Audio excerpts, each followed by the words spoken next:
de degradação ambiental dos últimos 15 anos. As queimadas, como bem disse o governador, cresceram 79%, segundo aí as últimas estimativas saíram hoje, inclusive, em reportagens. E em setembro, o presidente Lula, até para dar resposta a essas questões climáticas, com excesso de chuva no sul e seca e queimadas no norte, né, anunciou uma autoridade climática.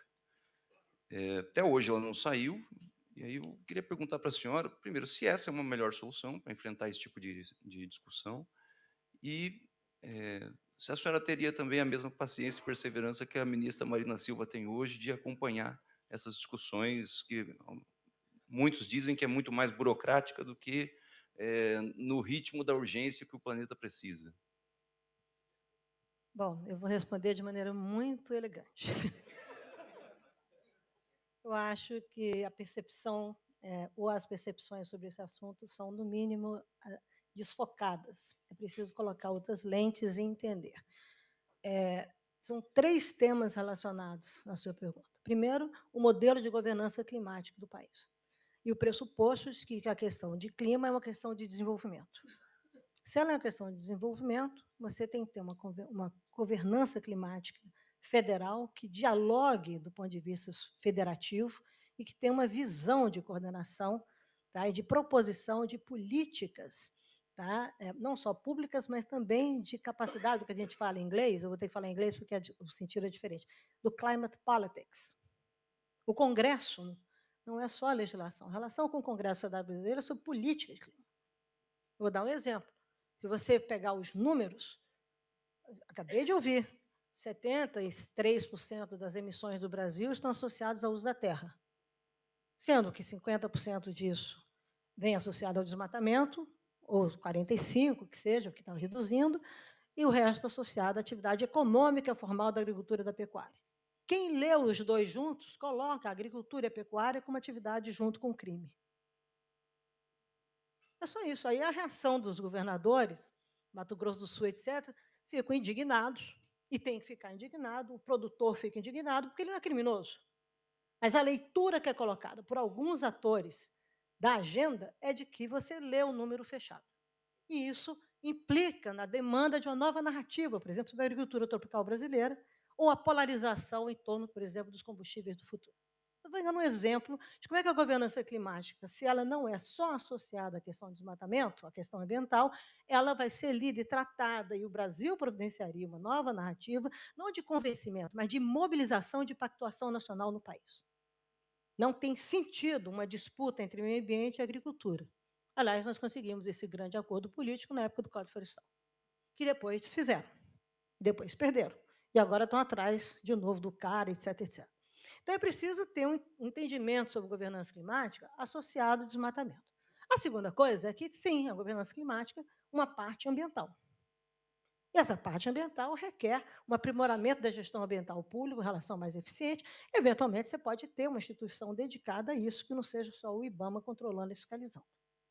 E aí você poderia ter a proposta que foi colocada na mesa do Ministério do Meio Ambiente, uma autoridade climática, que, na realidade, é uma administração pública indireta, uma autarquia, como o IBAMA, toda a implementação da agenda climática do país, que não tem nenhuma interlocução nacional com os governadores, com os prefeitos, com a sociedade.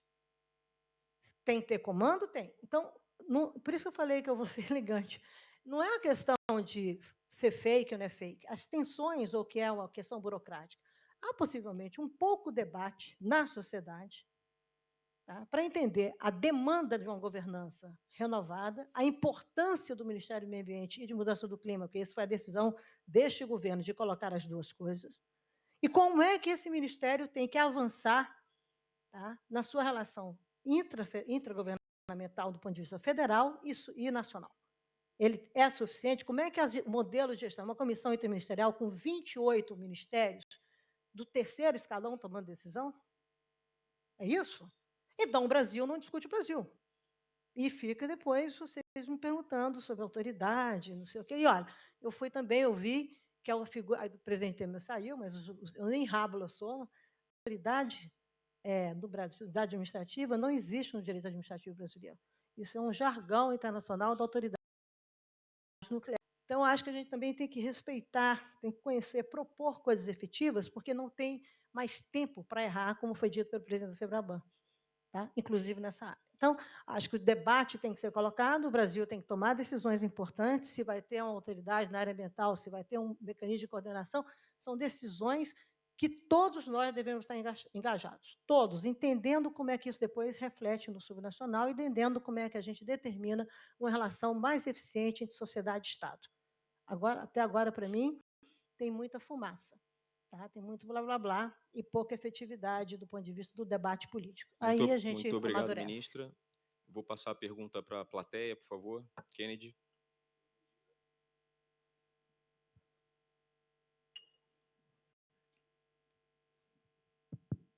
Olá, bom dia. Ministra, queria saber, com a experiência da senhora no setor público e no setor privado, a senhora disse que o Correio do Lago vai ter que lidar com 196 países.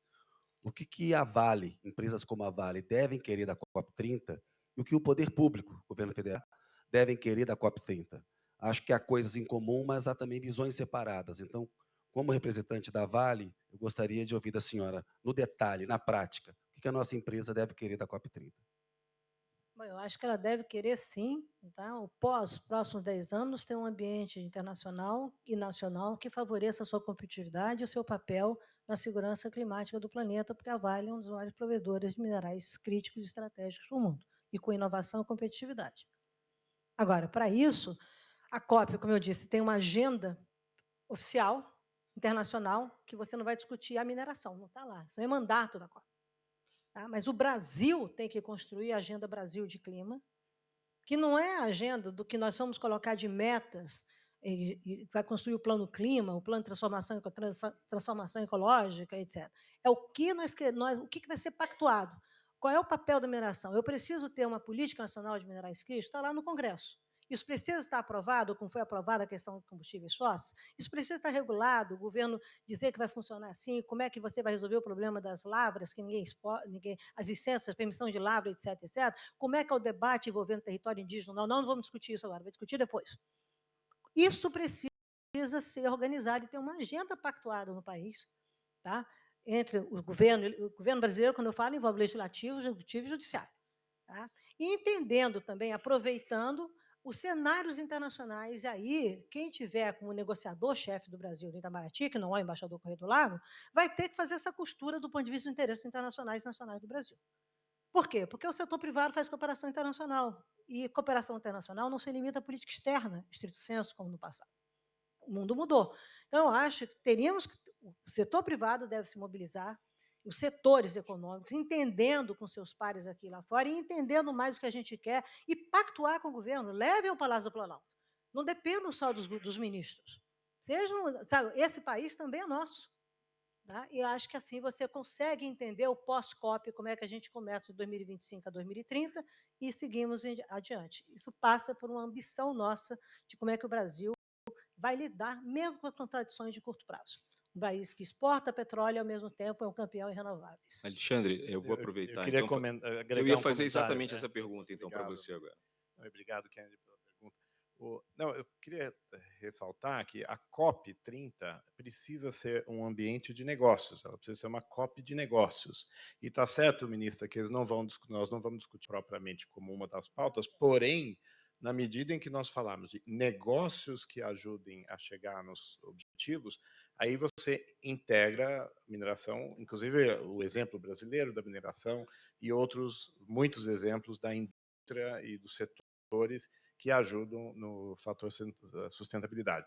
O perigo que eu acho que tem é que a COP se tornar um evento fluffy, de se discutir grandes metas, grandes ambições, sem discutir medidas concretas das indústrias para chegar lá.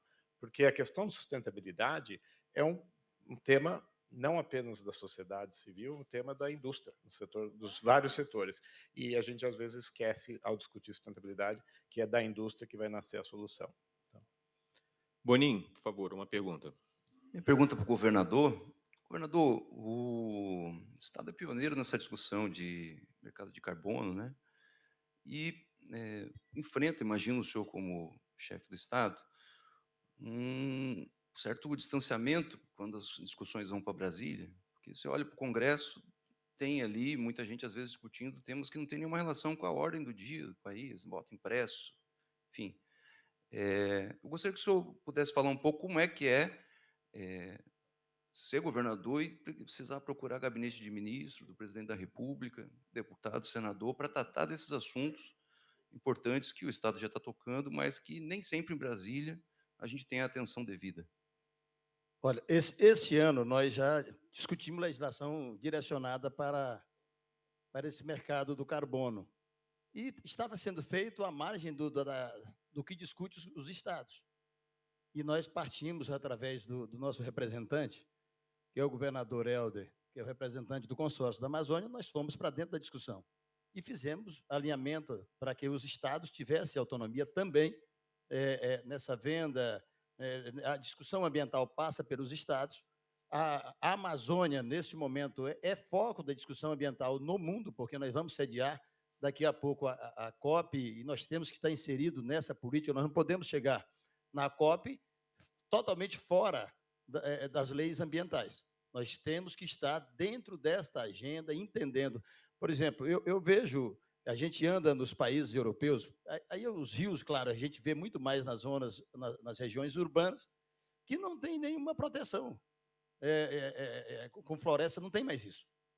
A gente vê nas cidades do Brasil também, como São Paulo e outros, também não tem. Isso não foi preservado no momento certo e não tem jeito de fazer mais. Então, nós temos que preservar em outros lugares. Agora, essa discussão da legislação, da busca, ela é do governo brasileiro, precisa ser da consciência do governo federal, dos governos subnacional, de todos nós.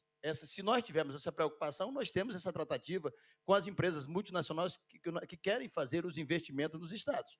Foi o que deixou bem claro o representante da empresa Mercúria, que ela não é especificamente um projeto voltado para o Tocantins, mas para os estados do Brasil, que tem a preocupação ambiental e promove política de austeridade ambiental. Então, essa legislação e essa preocupação dos estados também é do governo federal, é do Congresso Nacional. Às vezes fazem a discussão sem chamar para uma reunião os governos dos estados.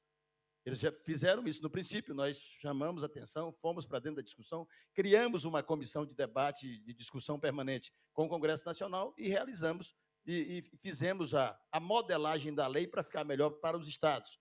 Então, o Estado brasileiro, os estados do Brasil, os estados da Amazônia, estão sempre dentro da agenda ambiental.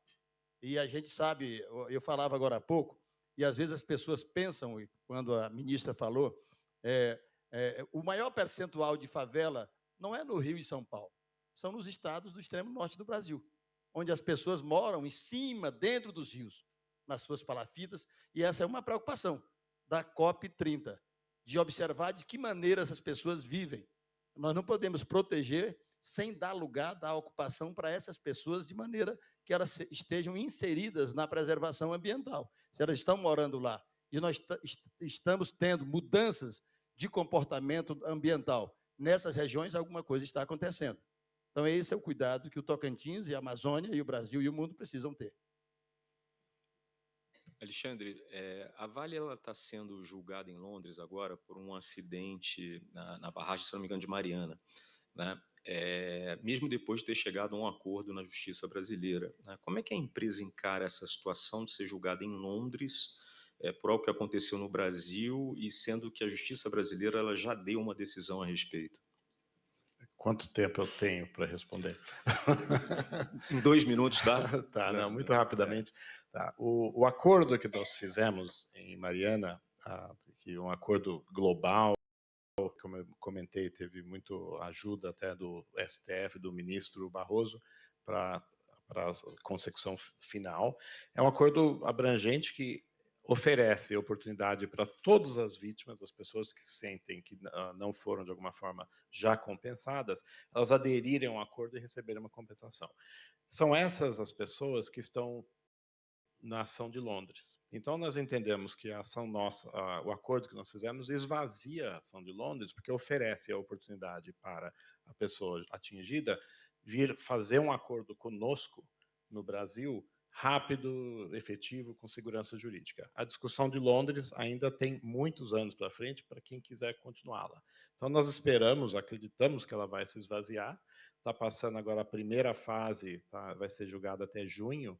A primeira fase da ação de Londres, ela vai decidir apenas e tão somente se a BHP Holding pode ser responsabilizada por ações da BHP Brasil. Não se discutiu ainda nada de responsabilidade individual para cada pessoa. E quando essa discussão se vencerem a primeira etapa, a segunda etapa será a individualização de danos de cada pessoa que precisa provar cada dano, a tangibilidade e a documentação para mostrar aquele dano. Então, nós achamos que é no interesse das pessoas atingidas aderirem à ação do Brasil. Aí um detalhe, a Vale não é parte da ação de Londres, só a BHP. Nós temos um acordo de cost sharing, tá? Mas nós não estamos sendo julgados. Perfeito. Bonin? Fazer uma pergunta para a professora. A gente tem essa discussão muito forte nos Estados Unidos do negacionismo em relação à questão ambiental e quando a gente vê essa última experiência com as Big Techs, que elas mudaram completamente postura e discurso quando o negacionismo voltou, no caso aí das fake news, todo esse discurso de combate à fake news enfraqueceu. Esse fenômeno pode acontecer também na agenda verde? A gente pode ter um impacto desse negacionismo, fazendo com que a iniciativa privada, com os grandes empresários que investem nisso, que estão liderando esse processo, também saiam desse processo? Olha, é óbvio que não dá para dar uma resposta absoluta que não, porque sempre vai ter quem já, por trás de tudo, queria partir para esse lado. Mas, hoje, o que nós vemos é o próprio setor privado percebendo a importância dessa agenda. Eu gosto muito de um exemplo do estado de São Paulo, que foi a composição em torno da eliminação da queima da palha da cana. Porque nós tínhamos uma questão, houve um julgamento no STJ determinando melhores tecnologias, mas não houve uma imposição do Estado. E o próprio setor já tinha percebido que, para estar fora, para exportar, ele precisaria de alguns ajustes. Então, a gente saiu, em 2007, com 1,6 milhão de hectares de queima autorizada, para ter hoje 0,01% disso. E é justamente um ajuste que o setor também se sentiu motivado a fazer. Por quê? Porque nós temos que ter o desenvolvimento sustentável gerando resultado positivo para o setor privado. Então, eu acho que essa, vamos dizer, mudança no sentido do negacionismo, ela vai ser diminuta, porque as empresas elas já têm um posicionamento. É o que eu falei do próprio fórum em Davos, onde nós tínhamos os CEOs discutindo o apoio à natureza. Ou seja, a parte ambiental ela vai assumindo o core da atividade empresarial hoje e não simplesmente algo acessório. Com essa resposta, nós encerramos aqui as atividades da manhã do Brasil Economic Forum. Obrigado aos participantes pelas colocações de todos nesse painel.